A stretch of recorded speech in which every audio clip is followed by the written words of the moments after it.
What's up, everybody, and welcome to the first ever episode of Off the Mark, which is me trying to learn and trying to better myself at playing the offlane position, or the 3 slot as is called in most Chinese games.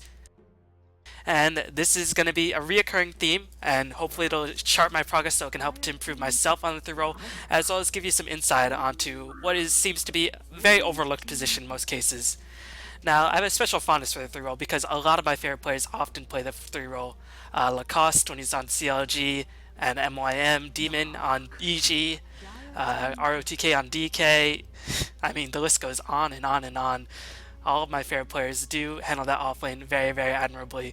And so it's always been my go-to role, and I always love the offlane heroes. You have Darkseer, you have Cloudquark, really interesting heroes who can have an impact in the game, but who don't really have to farm up all the time or don't really have to control the runes as much. But offlane is a very tricky position. But anyway, I'll go into that in a little bit, as this is going to be an interesting game, or maybe not so interesting. This game, actually, to be quite frank, is kind of one-sided, and you will find out very, very shortly how it goes. But just going to introduce how this came about. Basically, Shred Kid, aka Prodigy, in this game was looking for some team matchmaking partners with his real-life friends, who are the rest of these 3. He asked me if I would join. I said sure, I'd be more than happy to. I like to play offlane, and so I figured if we do this more and more, this could be a reoccurring series on me how to play the offlane. So yeah, this is going to be quite interesting in my opinion, because it's also a way for me to look at my own progress while I'm trying to learn how to play this very, very weird and difficult role in my opinion. Might not be as difficult as, say, the captains or the primary jungler, who seems to have the most difficult role in a lot of games, the 4 slot, which is called in many of the scenes, but let's go over some basic terminology just for a second. Now, in the Chinese scene, the number system is being used to gauge how much each player on a team gets their farm. 1 is the carry position, or the person who farms the most. 2 is most likely the mid-soul position, or the person who receives the second most farm. The 3 is reserved for usually the offlane position, because he has a soul and he has a lane theoretically to farm up by himself, but he's usually thrown up against a tri-lane more often than not. And that is sort of why it's referred to also as the hard lane soul, or the suicide lane in most circles. 4, of course, is the secondary support, who also goes for utility items such as Chen Enchantress, and 5 is the primary warder and the primary supporter. And all of these roles have equal value in terms of the team, but this just really explains how the farm is distributed across the board. Now, offlane, like I mentioned, is usually the 3rd slot as a farmer, and in this game I will be playing Darkseer, and I'm just going to be frank right now, I was suffering a lot of lag. This is my first game coming home, and I didn't quite configure the internet, and let me tell you something, if you ever watch my stream, I will tell you when I'm bad. More often than not, I'm saying, oh my god, I'm so stupid, I made this mistake. This game, I was lagging, so I probably made a bunch of mistakes, which I will point out and see if I lag or not, but I gotta warn you, this game I was lagging. The rest of the games I record, no lag, no lag whatsoever. So all mistakes are for legit. And believe me, the best way to improve yourself is to look at your mistakes and how you can sort of improve yourself. Don't blame your team. Well, I mean, if your team makes really dumb decisions like not listening or not communicating with you, then there's really nothing you can do. But in a controlled setting like team matchmaking, where you know you have full control of your own actions, you just sort of have to be accountable and try to learn on what you can improve and how you can sort of improve to become a better player and a better role player for your team. And this is again why Dota is one of my favorite games, or it is my favorite game, because it's a team game. I love team games, and you know that's why I like basketball, American football, normal football, and a lot of circles. You know, international football when it comes online. And I'm not a huge fan of baseball because baseball is an individual sport in my opinion. It's not really about the team. So I just enjoy playing team games. I like watching team games. I really just like being able to share the victory with my teammates, being able to communicate with them, and also have teammates to rely on me when I'm in a bit of trouble in a sticky situation. So that's why Dota is always so addictive to me. But anyway, again, offlane role. I will be playing Darkseer this game. Now, usually heroes who play in the offlane are heroes like Darkseer, heroes who can escape, like Darkseer with the Surge. Heroes can survive, whether it be Windwalk like Clinks, Windwalk like Weaver, or with the Shikuchi online. Heroes like Lone Druid who can pull the creep wave past the tower. Heroes like Nature's Prophet can also pull the creep wave back past the tower with his treants. Those are heroes who can function in the offlane. Windrunner, because she has its escape mechanism. And let me go over the 3 golden rules of playing in the offlane or the suicide lane up against a tri-lane. Now, a lot of these rules won't apply because, as you're going to see, I'm going up against a soul lane. It's going to be a Morphling in this case. And again, I'm lagging this game. I make mistakes a lot, but this game, it was a lot of lag. As you'll see in the future, no lag excuses whatsoever. I'll be saying, oh my god, I'm so bad, like I mentioned previously. But yeah, just in general, the main three goals of the Suicide Laner is to, one, not die. If you die, you're giving up kills, you're giving up experience, and you're giving up a lot of gold, and you're not getting levels in the meantime. If you can sort of manage to not die, then you're doing okay, as we're just going to keep the hero chase on me, I think. Yep, there I am. As you can see, my mouse movement kind of jerky, and meanwhile SK is just telling his team, alright, let's ward the jungle off.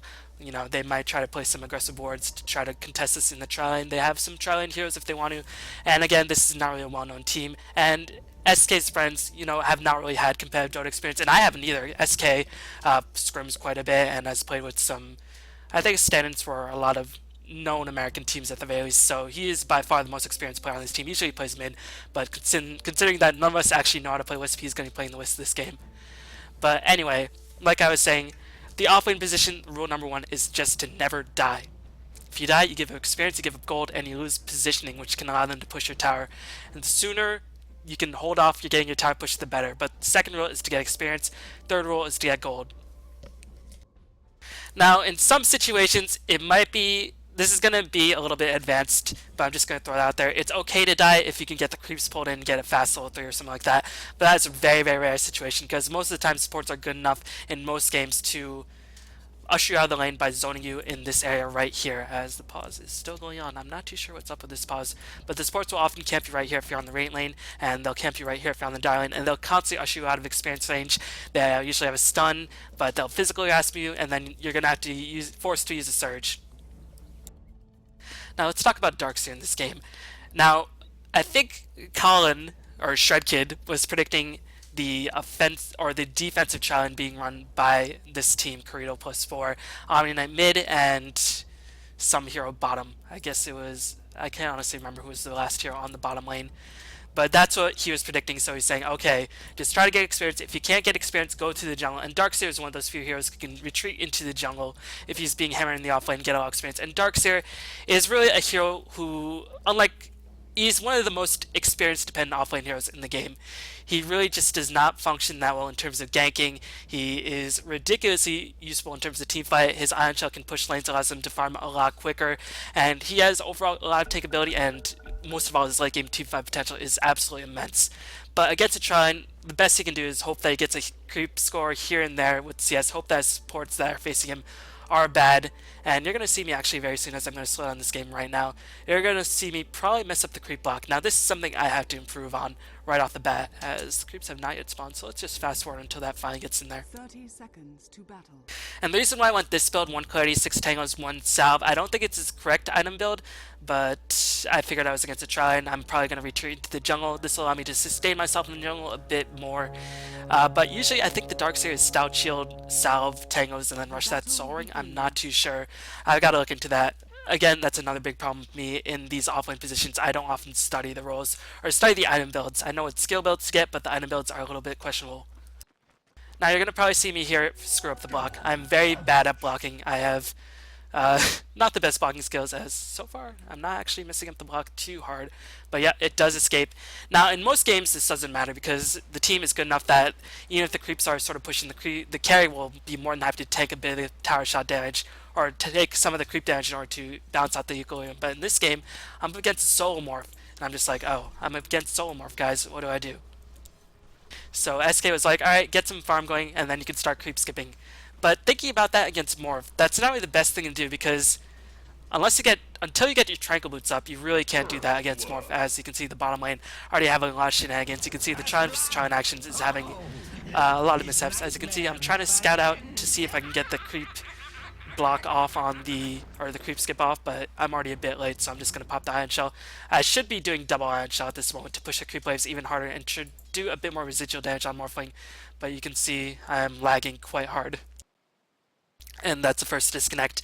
I think I disconnect once more in this game, but again, this is the only game where I have so many frequent disconnects. So, gonna take this time to fast forward it out.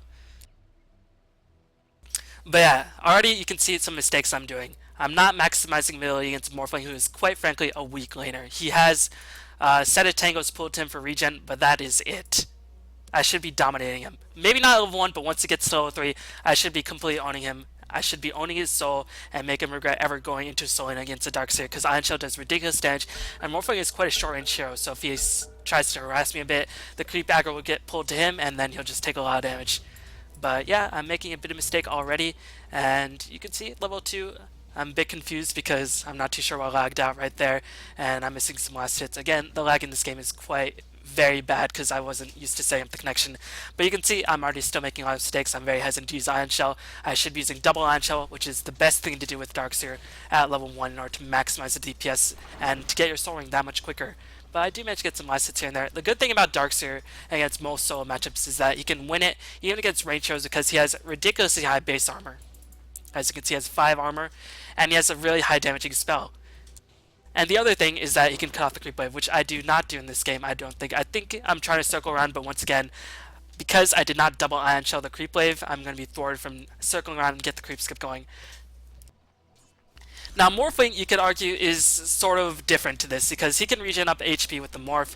If I creep skip, he can come with the waveform. If I'm out of mana, I will probably just die. If I'm not trickled up, I will probably just die, as I can cast Ion Shell. Man, that must be lagging really hard in this game. But also, I'm playing bad. Don't get it wrong, I'm lagging, but I'm also playing bad. As if you are good, you won't make this many mistakes. I could be casting double Ion Shell. I could be trying to get some map control. At the very least, Morph is taking a lot of damage from the Ion Shell. And we'll just check out his regen really quickly. He only has 1 salve left. And I think this is said SK. You know, lane's going decently well, but I'm not really keeping him out. I'm lagging quite hard. But he's almost out of regen, and you can see the salve or the Ion Shell is going in a bit deep. And you can see, I think this is the first mistake I make. I see Morph at so low HP. I want to kill him. I'm gonna dive, and then a lag spike comes in, so I miss a kill attempt. But still, I think I didn't have the chance to get that. He had waveform up, he had full mana, and he had salves, so I could have probably just taken a bunch of tower damage and not been able to pick up the kill. I had no point in the vacuum, which was the logic behind my decision. I was thinking, if I don't have any points in vacuum, how can I actually burst him down? But so far, Offlane going reasonably well. 8-1, as you can see, I'm going to dive right now. And I right-click him, which is a quite big mistake, and now I'm circling around. Now I'm going to take all damage, and now I'm lagging. Waveform comes in for the easy creep kill. You can see the pathing. I skipped. Once I saw the courier, I probably spam-clicked a lot, and then for some reason my network crashed, and then I think I probably called for another pause and get the network back into gear. But still, again, I played that very badly. If I had pointed to vacuum, I would have been able to probably do a bit more. I took that engagement at the wrong time, and that is very bad news up against a Morphling. And so far, being saved by the fact that my tri-lane is winning quite hard with the Wisp. And that, you know, mid lane I think is winning for the most part. Because right now I'm failing quite miserably. But rest assured, you know, the game's going to improve from here. But so far with Darkseer, what you can do is, again, you can creep skip, you can get the Diabolic Shell, which I finally realized is actually quite an effective measure at pushing Morphling out of the way. And now he's completely out of regen, not too much mana, so he's going to be forced to base very, very soon. Unless he has his bottle ship towards him, which I think he is going to get that very, very soon. But there's also a multitude of different things you can do in the offlane position once you get the creep wave pushed past. And this lane, because I'm trying to get as much experience as possible, because I am not against a tri-lane, I can sort of sit in, try to get as much experience as possible. But once I push the creep wave, I could potentially go into the jungle, get some jungle creeps. I could be camping the rune at every 2-minute interval spawn. And you'll see me do that in a different game that's coming up probably in about a couple of days, depending on whether the series is well received. Right now I'm just going to fast around 2 times speed because this game is just me spamming Iron Shell. I eventually get my soul ring up, and Morphling is getting a lot of acid done. Fortunately for me, Morphling 18 CS compared to my 16, so he's actually not taking huge advantage. Again, Morphling, I do believe he does struggle against this lane Darkseer. He takes a lot of damage and really doesn't have too much base damage. I try to go for the kill with the level 1 vacuum into the Ion Shell, but level 1 vacuum, pitiful damage and pitiful AoE, cannot really make the most of it. But I think that is going to force Morphling off the lane, or is he just going to bottle crow? One thing that I am doing constantly is saying, alright, Morphling is getting bottle crow, as in the future episodes of Off the Mark, maybe not the next episode, but in the future episodes, I do say, or I will probably try to pipe in some TeamSpeak interaction or some mumble interaction, which is the software I use this game. So I will be able to crank that in there to show you the decisions as well as sort of the in-game decision making that we make as a team, and that will sort of explain my reasoning behind certain moments. Because I think these first 2 replays, the music, I was playing music, which of course I can't upload because I didn't think that would be serious just yet, but this is a role that I've been quite interested in doing, and I think it can be quite helpful. Now you can see what I do. I told on Skype to SK, I have a TP, call me if you need it. Now Darkseer does not really want to have to lead the lane for any reason. He wants to get as much farm as possible. He wants to hit that fast level 12 to get that double point to wall, get that 2 point to surge, get the max level vacuum and the max level of the iron shell. He wants to be able to farm with the mechanism, which is the item I'm going for. And some of the communications we're making, as we see here, is okay, they're going to engage bottom lane. Should I TP in? SK's like, get a TP, think about it, make your own decision. And that's what's good about SK. He wants you to sort of make your own decision because he knows you're a noob to team matchmaking at the moment. But I say, alright, I'm teleporting in, what can I do? Am I still alive?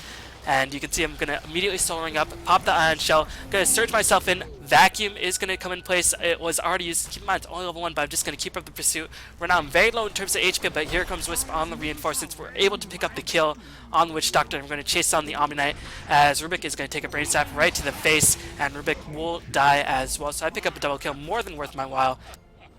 But yeah, one of the main things in offlane solo versus solo situation where you have a bit more room to maneuver is to always carry TP scroll. Because if it's an offlane solo versus solo engagement, that means there's going to be tri-lane versus tri-lane, and mid solos will most likely roam to the tri-lane in order to try to make kills happen. So it's your job as the offlane hero to carry TP's goal. Keep in mind this is a lot more difficult when you're up against a tri-lane rather than a solo lane, but with Darkseid I'm able to push out the wave, get some lane presence so the tower won't take too much damage while I'm absent, and I should be surging to get myself back in lane a bit more quicker. But still, just a couple mistakes here and there. But yeah, your goal in these early game team fights against a solo lane is just to push out the wave with Darkseer and to get a TP skull, because you know the other lane is going to be tri versus tri, and the mid solos will probably make a huge impact.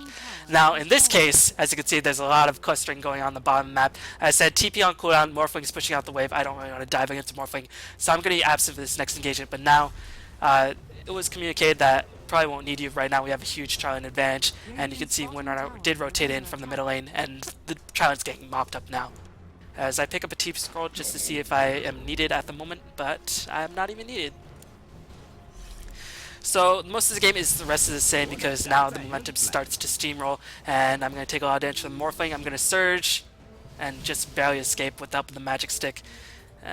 Really, really close call with the death right there. Lucky is the call by Daguido.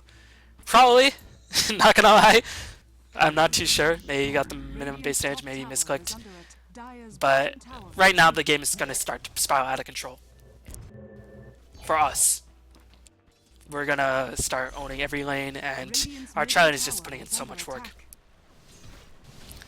But meanwhile, all the while I'm communicating, what item should I get? Now, offlane heroes are interesting because they can get a variety of different items. If you see Nature's Path offlane, sometimes you get Mechanism, sometimes you get Shadowblade. Darkseer likes to get the Mechanism, Arcane Boots. In this game, it was constantly being communicated, should I get Arcane Boots or should I get Tranquils? And I think SK said, alright, we're already going to get Arcane Boots. I'm going to get Arcane Boots on the list. And yes, that was the call. I said, I'm thinking about Arcane Boots, but SK was like, no, I'm already close to Arcane Boots. I'm going to pick it up themselves. Go get Tranquils. So offlane, you have to communicate on the item choices to make sure that your items aren't too similar if you already have one Tranquil Boots, or if you have one Arcane Boots, or if you have more than one Arcane Boots rather, then you should just try to get a different set of boots. And he said, alright, just rush the Mechanism, we'll just try to 5 it up ASAP, as I'm on level 9, getting close to that Mechanism. You can see I'm just frantically spamming my buttons, and the bottom lane is getting completely wiped at the moment. Morphlings, for some reason, teleport to the bottom lane, thinking that I could do something. So now I see Morphlings out of the lane. I'm going to start to creep skip and try to apply pressure on the top tower. This is the right move you should do, because Darkseer can creep skip much more effectively than most heroes. And Morphlings out of the lane, so there's really no rebuttal, and I do manage to get the last hit. So the Mechanism is going to be mostly under, or mostly finished. But now I'm just going to go into jungles and it's going to probably just go back to lane. As for some reason, I didn't go Tranquil Boots this game. I think I was experimenting because the new patch was coming out this week. And I was trying to see if I can do a different Darkseer build without Tranquils. And it's going to cost me a lot of lane sustainability. But I don't know. It was interesting. I wanted to try something new. At this point, keep in mind, I did not know I was going to make a series. This is just me scrubbing it up.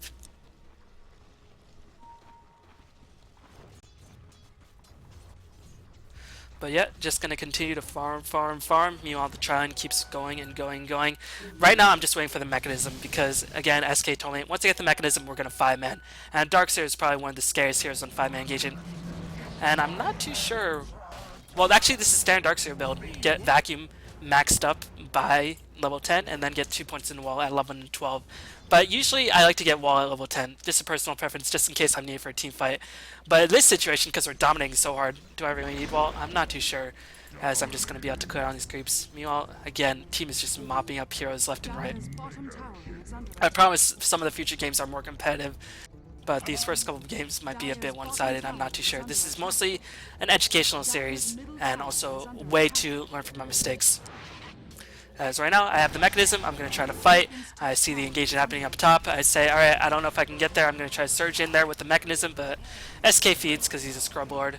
And this guy is going to get casked with me. And I'm just surging out of there, saying, peace, bro.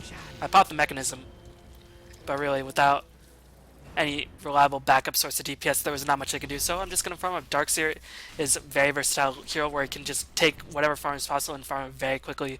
And he'll be ridiculously powerful once he gets his levels going.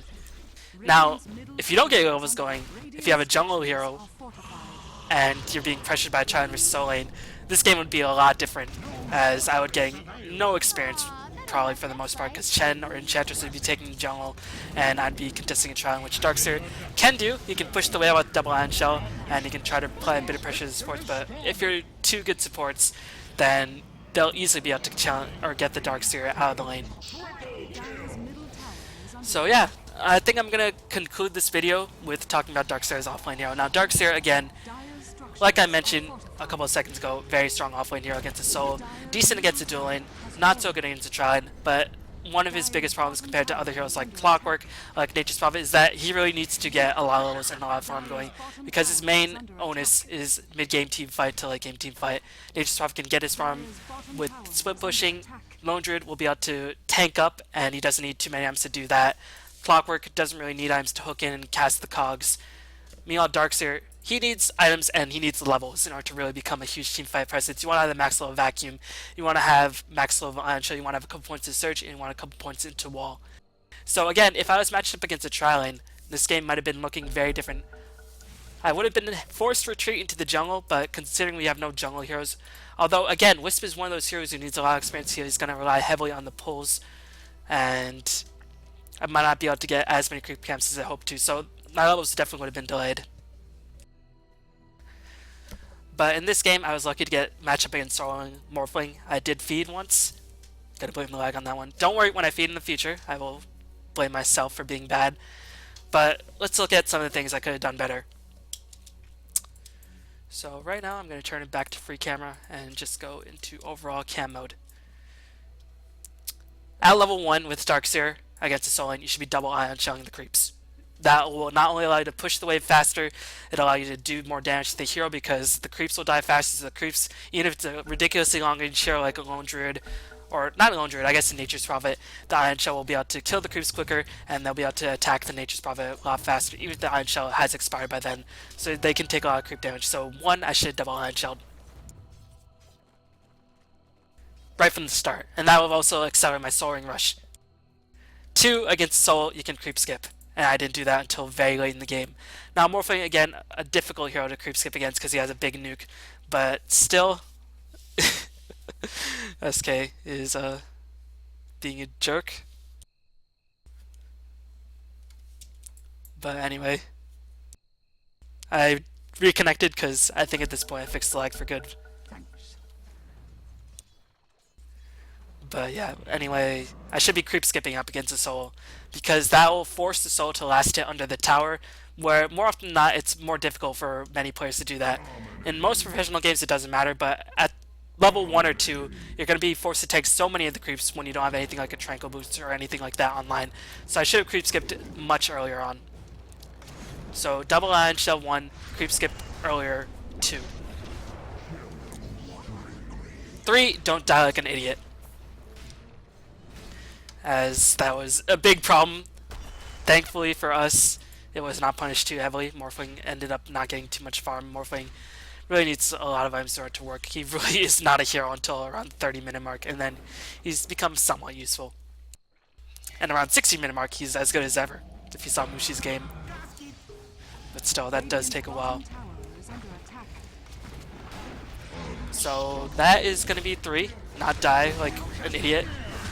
Now, there are other things that you should do, like I mentioned previously, which I'll do in the next video, like camp the rune every 2-minute intervals, but against a soul lane, or pull the spawn, in a soul lane you want to get experience, because keep in mind the 3 goals of Offlane is 1, not die, which I failed miserably, because I did die, 2, get experience, which I succeeded, because I got a lot of experience, because it was a solo matchup with probably one of the best solo heroes in the game, if not the best solo hero in the form of Dark Seer, and 3, get gold, which I managed to get.